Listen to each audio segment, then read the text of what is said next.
आज मैं आप लोगों के साथ शेयर करूंगी अपने फुल डे की रूटीन, मेरी सुबह से लेकर शाम 6 बजे तक की रूटीन।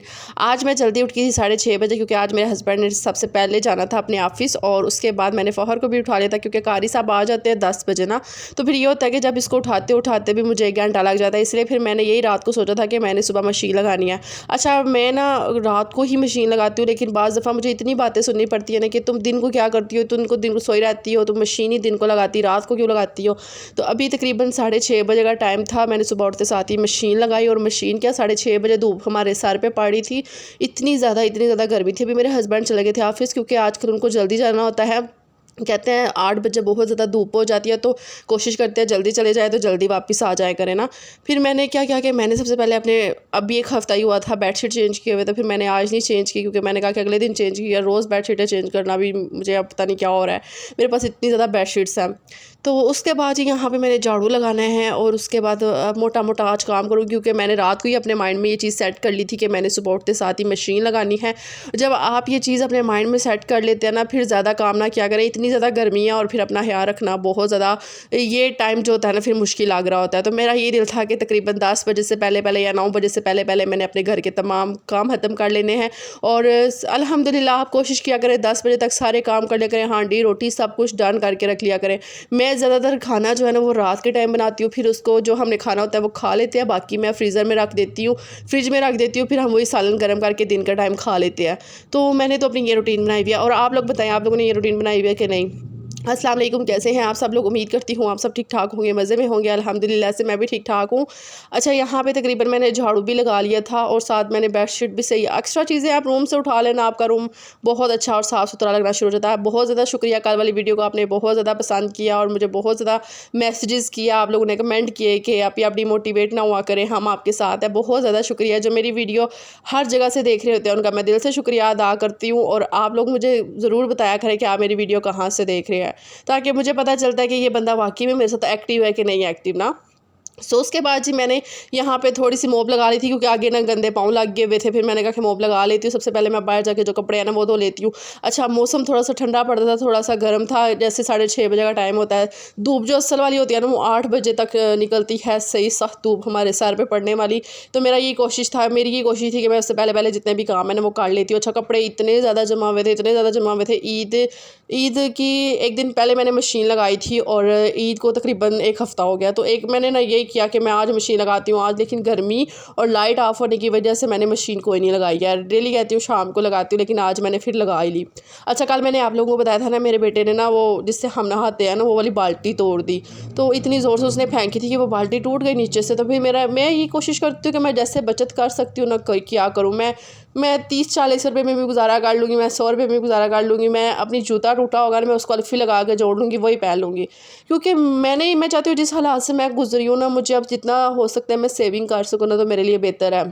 क्योंकि मुझे ये लगता है कि मैं अपनी शादी से पहले ना बहुत फ़िज़ूल खर्च औरत थी, बहुत पैसे उड़ाया करती थी, ब्रांड के कपड़े, ये वो जूते, बड़े मैंने ना ये चीज़ें शॉपिंग वगैरह की हुई है। और अम्मी ने मुझे इतनी खुली डील दी हुई थी, अब्बू ने भी, कि जो मर्ज़ी पहनो, जो मर्ज़ी लो, ये वो ठीक है। और उसके बाद जब शादी हुई ना, तो फिर शादी के बाद जब हम सेपरेट हुए और हमें पता चला कि हमने घर चलाना है, सौदा लाना है, बिल के पैसे देने हैं, बच्चों की फ़ीसें देनी है, इधर जाना, अचानक अस्पताल जाना है, तो वो फिर आपकी जो 30-35 हज़ार में सैलरी होती है उसमें फिर बहुत ज़्यादा मुश्किल हो जाती है मुझे, कि उसमें मैंने मैनेज कैसे करना है। तो अभी ये बाल्टी तकरीबन पता करके आया, रात को 1200 रुपये की वो बाल्टी बता रहा था, इतनी महंगी बाल्टी।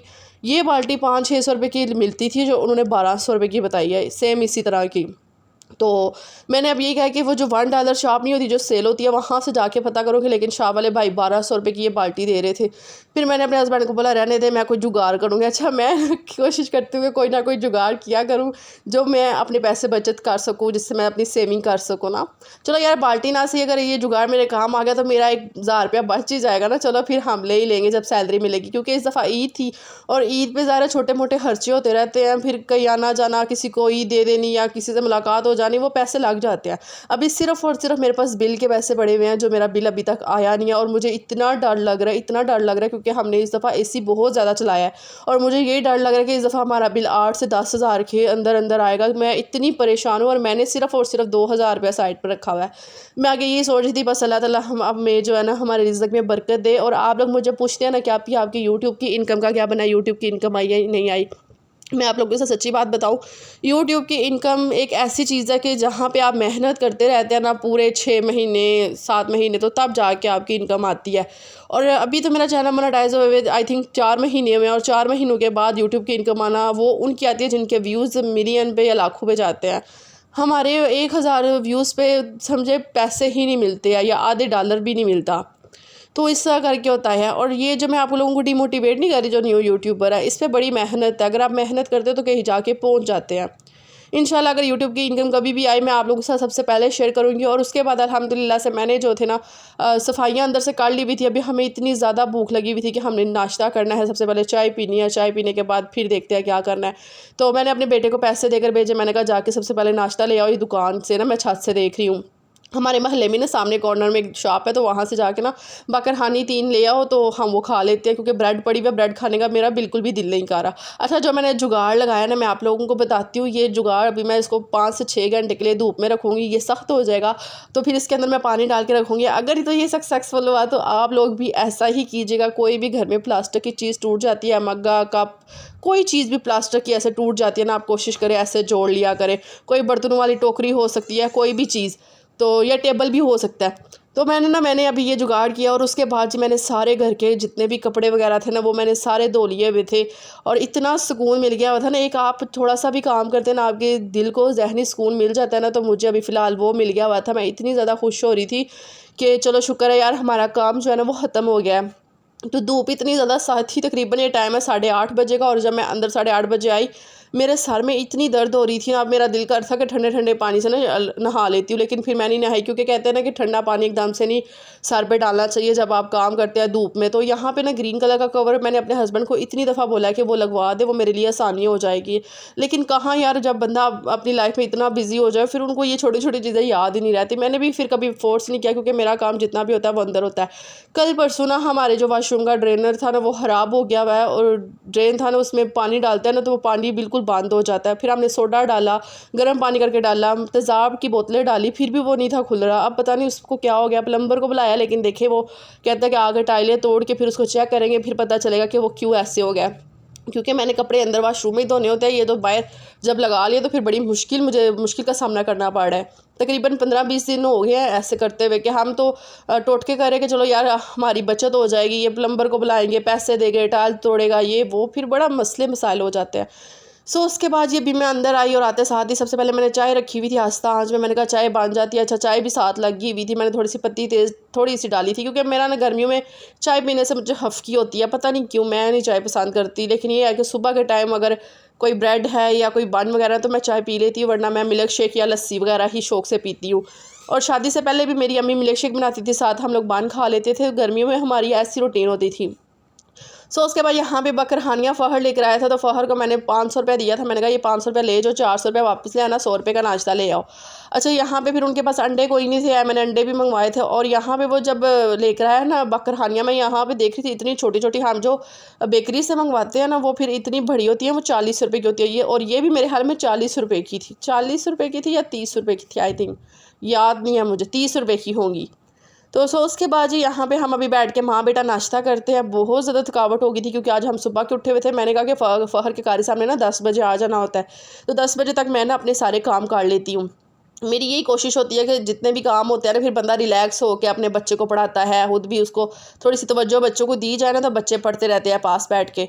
तो यहाँ पे बस मैंने ना आज मुझे सुबह उठते साथ ना याद ही नहीं रहा कि तुफ़ मलंगा भगो के रखना है। मैं ना तुफ़ मलंगा भगो के ना आधी चम्मच कप में ना रख देती हूँ, और फिर वो उसका पानी थोड़ा सा नींबू निचोड़ के ना पी जाती हूँ। इससे मुझे इतनी ज़्यादा अच्छा लग रहा है, मैं आप लोगों को क्या बताऊँ। आप लोग भी कोशिश करें, अगर आपके पेट में ऐसी दर्द रहती है या आपकी तबीयत बोझल बोझल रहती है ना, ये हाली कुछ नुस्खा जो है ना आप इस्तेमाल करके देखें, इंशाल्लाह आपको बड़ा फ़र्क पड़ेगा। सो उसके बाद यहाँ पे मैं पानी पीने लगी थी। मैंने कहा चलो मैं पानी पीती हूँ, और घर बर्तन भी धो लिए थे, कपड़े भी धो लिए थे, सफाइयाँ भी हो गई थी। और अभी तकरीबन 8:30 बजे 9 बजे का ही टाइम है ये वाला भी। और बस अभी फिर मैं सो जाऊँगी 1 घंटे के लिए। अच्छा, मैं कारी साहब का वेट कर रही थी कि 10 हो जाएंगे तो फिर कारी साहब आएंगे, लेकिन आज कारी साहब भी कोई नहीं आए। इतना मुझे गुस्सा आया ना, मैंने कहा आज हम जल्दी उठे, कारी साहब का वेट करें, फिर कारी साहब को नहीं आए। अच्छा, मैं और फ़हर सो गए थे, फिर हम 12 बजे उठे। 12 बजे उठे, फ़हर कहता है मम्मा बाबा नहीं आए। मैंने कहा नहीं, वो कोई नहीं आए। फिर मैं और फ़हर मैं अपने हस्बैंड का वेट कर रही थी। तो मेरे हस्बैंड जो है ना आज बहुत ज़्यादा लेट हो गए थे, तकरीबन वो आए कोई 4 बजे के करीब ना। तो फिर फ़खर कहता है मम्मा भूख लगी हुई है, हमने नाश्ता किया था तकरीबन 8:30-9 बजे, फिर हम सो गए थे, फिर भूख लगी हुई थी। फिर मैंने कहा क्या खाना है, तो वो कहता है मम्मा रोटी बना दे। मैंने कहा चलो ठीक है, मैं आपके लिए और अपने लिए रोटी बना लेती। फिर मैंने अपने हस्बैंड से पूछा, वो कहते हैं नहीं आज मैं थोड़ा सा बिज़ी था, फिर मैंने किसी बंदे के साथ खाना बाहर ही खा लिया। तो मैंने कहा मुझे एक कॉल ही कर देते ताकि चलो हम माँ बेटा ना खाना खा लेते, हम आपके वेट में बैठे हुए थे, आएंगे तो खाना खाएंगे। तो यहाँ पे बस मैं रोटी बनाती हूँ, रोटी बना लूँ तो चले, फिर उसके बाद जो बाहर कपड़े पड़े हुए हैं ना, मेरा दिल है कि वो सारे उठा के ले आती हूँ, क्योंकि धूप इतनी ज़्यादा साथी के कपड़ों का कलर भी अब ख़राब हो जाता है। तो दीवार पे जितने कपड़े पड़े हुए थे ना, मेरा दिल था कि वो जाके चारपाई पर रख देती हूँ। अच्छा, दीवार पर जितने कपड़े थे वो मैंने चारपाई पर रख लिए थे। यहाँ पर तकरीबन मगरिब के बाद का टाइम है, मैंने जितने भी कपड़े पड़े हुए थे मैंने कहा इस्त्री लगाती हूँ। फिर मैं थक गई थी बहुत ज़्यादा आज, फिर मेरा ये दिल किया कि आज नहीं मैं इस्त्री लगाऊंगी, क्योंकि सुबह संडे है तो सुबह ही ना मैं एक ही दफ़ा इस्त्री लेकर बैठूंगी और काफ़ी देर कपड़े इस्त्री करूँगी अपने और अपने हस्बैंड के और फ़खर के ना। ये होता है फिर इजी हो जाता है, एक दिन में सारे काम करें ना तो फिर आपको बहुत ज़्यादा थकावट हो जाती है। तो यहाँ पे बस मैंने भी ये किया कि जितने भी कपड़े थे, ईद वाले थे, वैसे वाले थे, सारे कपड़ों को इकट्ठा करके यहाँ पे तय कर लूँगी और इनको मैं अपनी अलमारी में रख लूँगी। अलमारी में भी इतने कपड़े इधर से उधर हुए हैं, कभी टाइम निकाल के ना चलो मैं वो भी सेट करूँगी आपके सामने। उसके अंदर भी बहुत ज़्यादा बेडशीट्स वगैरह पड़ी हुई हैं, कपड़े इधर से उधर हुए हुए हैं। तो फिर मैंने कहा कि चलो वो कल वाला ब्लॉग आप लोगों के साथ ज़रूर शेयर करूँगी। अच्छा जी, मेरी वीडियो को लाइक कर दे। मैं इतनी मेहनत से वीडियो बनाती हूँ, इतनी गर्मी में। अभी मैंने पंखा बंद करके वॉइस ओवर कर रही थी और मैंने सोचा चले मैं आप लोगों से कुछ बातें भी कर लेती हूँ। कि आपके हस्बैंड कुछ बोलते नहीं हैं जो आप लोगों के आपको डिमोटिवेट कर रहे होते हैं, जो आपके बारे में बातें कर रहे होते हैं, जैसे कि कोई रिलेटिव हो गए या फैमिली मेम्बर हो गए जो भी आपके बारे में बातें करते हैं, तो फिर आपके हस्बैंड आपके लिए स्टैंड क्यों नहीं लेते? तो मैं उनको ये बात बताना चाहूँगी कि यार मेरे हस्बैंड इसलिए नहीं बोलते क्योंकि मैं उन्हें खुद मना करती हूँ। मैं कहती हूँ कि आप खामोश रहें, क्योंकि जब हम लोग बोलेंगे ना तो फिर खुदा की जो खुदाई होगी ना वो चुप रहेगी। और इसीलिए मैं कहती हूँ कि जब हम चुप रहेंगे ना तो फिर अल्लाह ज़रूर बदला लेगा। अल्लाह ताला की अदालत लगती है और वो यकीन करें कि जो अल्लाह की अदालत लगेगी ना उसका अलग ही मज़ा होगा। और जब हम बोल पड़ते हैं ना तो फिर इसलिए मैं उस चीज़ का मज़ा नहीं आता, उस तरह से सब्र नहीं मेरा होता उस तरह से ना। आज भी मैं बहुत ज़्यादा परेशान थी, कल भी सर में बहुत ज़्यादा दर्द थी, इन्हीं चीज़ों को सोच सोच के परेशान होती हूँ कि यार देखें कोई बंदा किसी को कामयाब नहीं होने देता, हर बंदा अपने गिरबान में जान के देखे कि वो खुद क्या है। इतनी लोग बातें कर रहे होते हैं कि जी ये क्या कर रही है, क्यों वीडियोस बनाती है, किस लिए बनाती है। तो वही बात है ना कि मैं लोगों को जवाब नहीं देती, मैं अपने अल्लाह ताला से बातें करती हूँ, मैं अल्लाह ताला को अपना दुख बताती हूँ, मैं अल्लाह ताला से अपनी जितनी भी दिल की थकावट होती है ना वो मैं अल्लाह से शेयर करती हूँ, मैं किसी से शेयर नहीं करती। और हाँ, मैं ये यूट्यूब पर इसलिए बिज़ी होती हूँ, मैंने कल परसों मैंने वीडियो नहीं थी बनाई, मुझे मेरी बेटी की बहुत ज़्यादा याद आ रही थी। ये जो दर्द होता है ना ये कोई नहीं भुला सकता, बेशक बेऔलादों का दुख हम नहीं समझ सकते, हम उस चीज़ से गुजर ही नहीं सकते, लेकिन जो चीज़ हमने फ़ील की होती है 9 महीने पूरी मैंने दोनों बेटियों को फ़ील किया। और उसके बाद फिर अम्मी की डेथ, और फिर ये जो छोटी छोटी चीज़ें होती हैं ना इनको मैं भुलाने के लिए सिर्फ़ और सिर्फ वीडियोज़ बनाती हूँ, वरना मैं नहीं बना सकती वीडियो। मैं रहने दूँ, छोड़ दूँ, मैं हर चीज़ डिलीट कर दूँ, लेकिन मैंने खुद को बिज़ी किया हुआ है। आप लोगों को मैं कैसे बताऊँ कि इतनी मेरी तबीयत ख़राब होती है ना, इसलिए मैंने यूट्यूब बनाया हुआ है। मुझे दुआ में याद रखिएगा। ओके, खुदा हाफिज़।